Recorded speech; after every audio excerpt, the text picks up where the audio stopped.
vamos a hacer pues nuestras cosas que sabemos de hoy.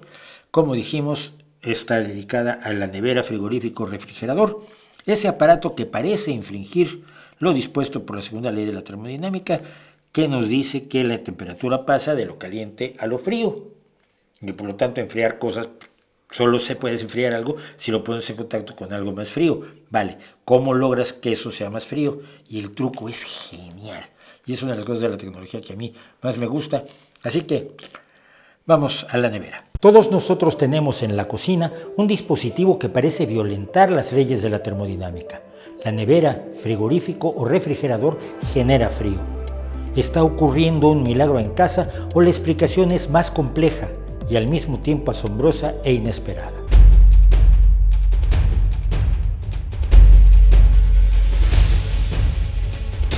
Las leyes de la termodinámica son de las más básicas de la física.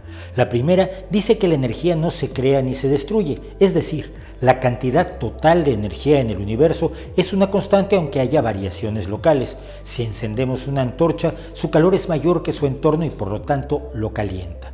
Allí entra en acción la segunda ley, que nos dice que el calor pasa de los objetos más calientes a los más fríos hasta que sus temperaturas se equilibran. También dice que a medida que la energía se transfiere, por ejemplo al convertir el movimiento de un río en energía eléctrica que se transmite para encender la iluminación de la calle, más y más de esa energía se desperdicia en forma de calor. Este calor no se puede recuperar, es el desorden que los físicos llaman entropía. Según esto, el universo tendrá en un lejanísimo futuro una temperatura equilibrada, como una sopa inmóvil donde no se puede transferir energía de un lugar a otro. Según estas leyes, la nevera sí parece estar haciendo algo contrario a la segunda ley de la termodinámica. Para que enfriara sería necesario que estuviera en contacto con algo aún más frío, ¿o no?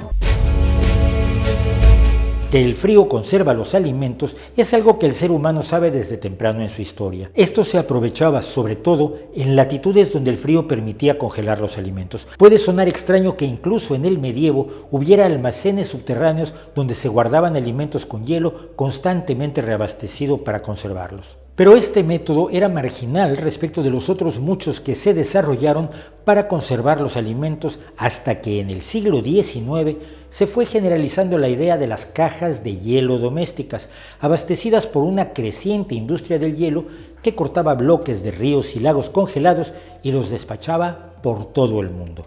La refrigeración natural con un vibrante comercio de hielo que abarcaba literalmente todo el mundo era la respuesta a la necesidad de conservar los alimentos. Las familias tenían su caja de hielo y recibían el hielero periódicamente como al que les llevaba la leche, el pan o el diario. Pero para entonces ya se había descubierto una forma de crear frío sin contradecir las leyes de la termodinámica. Como puede uno imaginarse, es necesario introducir mucha energía en el sistema para crear frío, y es lo que hizo el escocés William Cullen y lo demostró públicamente en 1755. Utilizó una bomba movida a mano para crear un vacío parcial sobre un recipiente de éter etílico o dietiléter que por lo tanto comenzó a hervir. Como la temperatura es directamente proporcional a la presión, al disminuir esta, la temperatura baja. Es lo que pasa cuando se congela el líquido al abrir una botella de refresco o cerveza demasiados fríos y caer su presión al expulsar los gases que contiene. El dietiléter entonces bajó de temperatura absorbiendo el calor de sus alrededores y creando una pequeña cantidad de hielo. Así, se usaba una gran cantidad de energía, la de la bomba, para provocar un proceso que creara frío.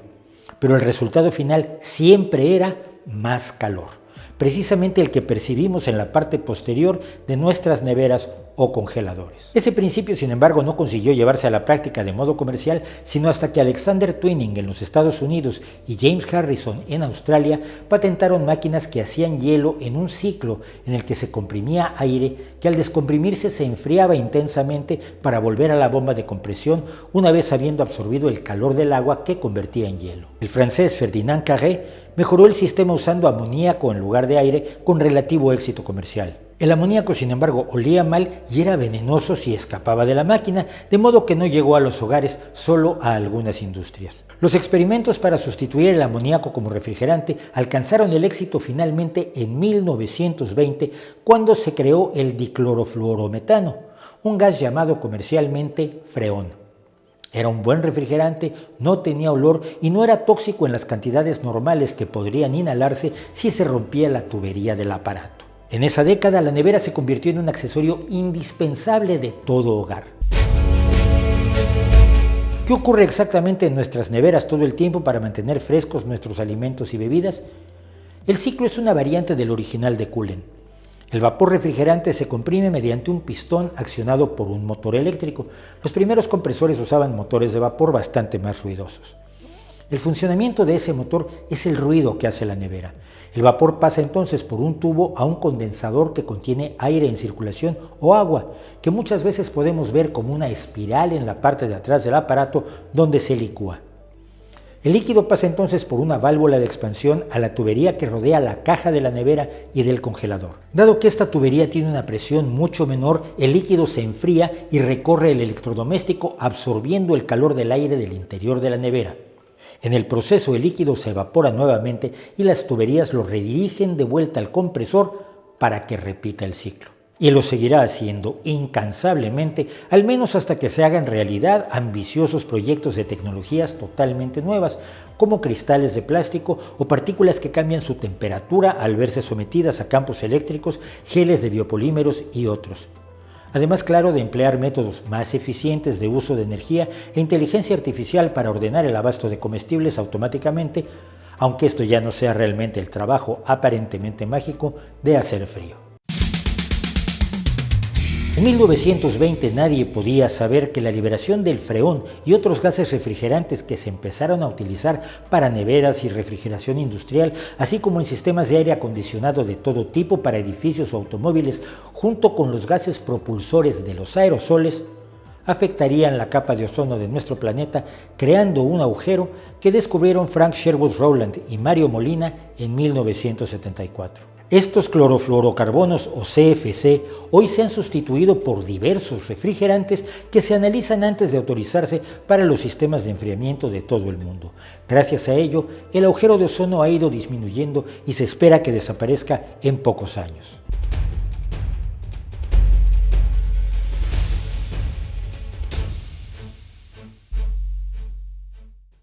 Pues esa es la historia de la nevera. Es fascinante, ¿no? Es el ingenio humano que hay detrás de eso.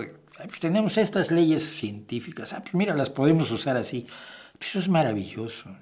Y vuelvo a decirlo, yo sé que se enojan, los hago enojar y a veces parece que lo disfruto. A veces no parece que lo disfruto, pero en cierta medida sí lo sigo disfrutando. Nada de eso lo hizo la religión ni la filosofía. Lo hizo la ciencia. No se trata de adorar a la ciencia, se trata simplemente de no denigrarla, que es el trabajo de mucho payaso por ahí.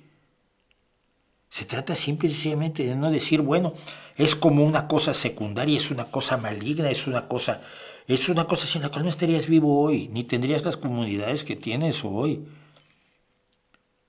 Tu idealización del pasado se olvida de lo horrible que era la vida en el pasado. Bueno.